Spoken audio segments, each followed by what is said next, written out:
It is now time to make the homemade butter.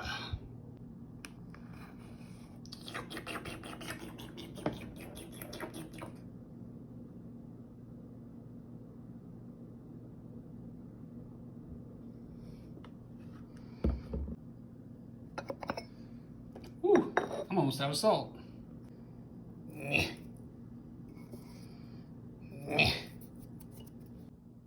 Ho. Stir, stir.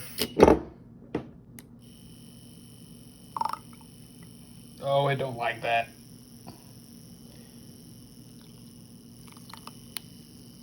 I think the batteries are dying in this.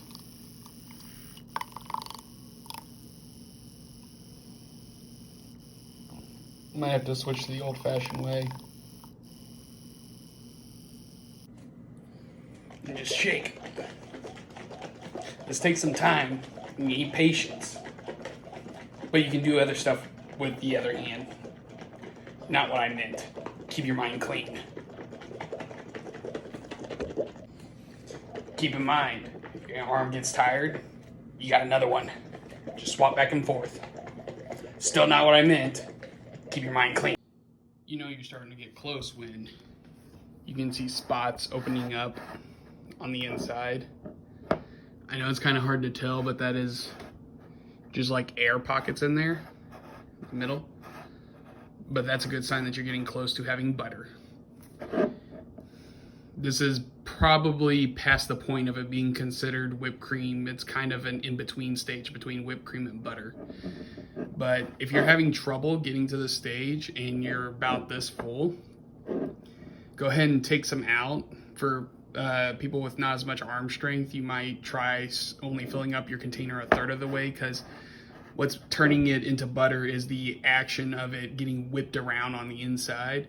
And if you're not getting that sound of the fluid whipping around on the inside, then you might not be using enough force and you just need to take a little out. Let's see, now you're starting to get really close to the butter. It's getting very solid. Yummy butter.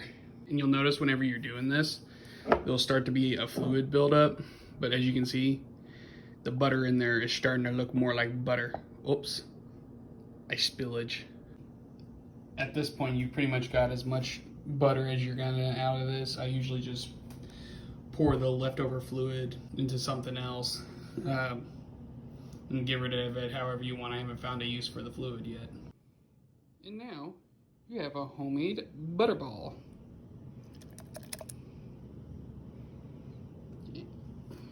Keep in mind that this has no preservatives really in it except for the salt, which is more for flavor additive anyway. But this does not have a very long shelf life. I think I have it clocked at about a week at best if temperatures are kept correctly, but it usually goes bad by then. But now you have something to spread on your toast. And the upside to this is if you put it in the refrigerator, it doesn't really harden to the point where you can't scoop it out with a knife. It kind of stays the same consistency, which is always nice because nobody wants to fight a stick of butter. Then just grab your favorite carb. Come out of the jar. Shoot. And then it spreads exactly like butter.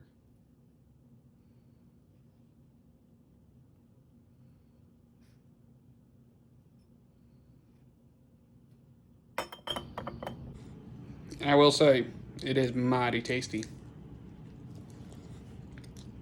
Butter.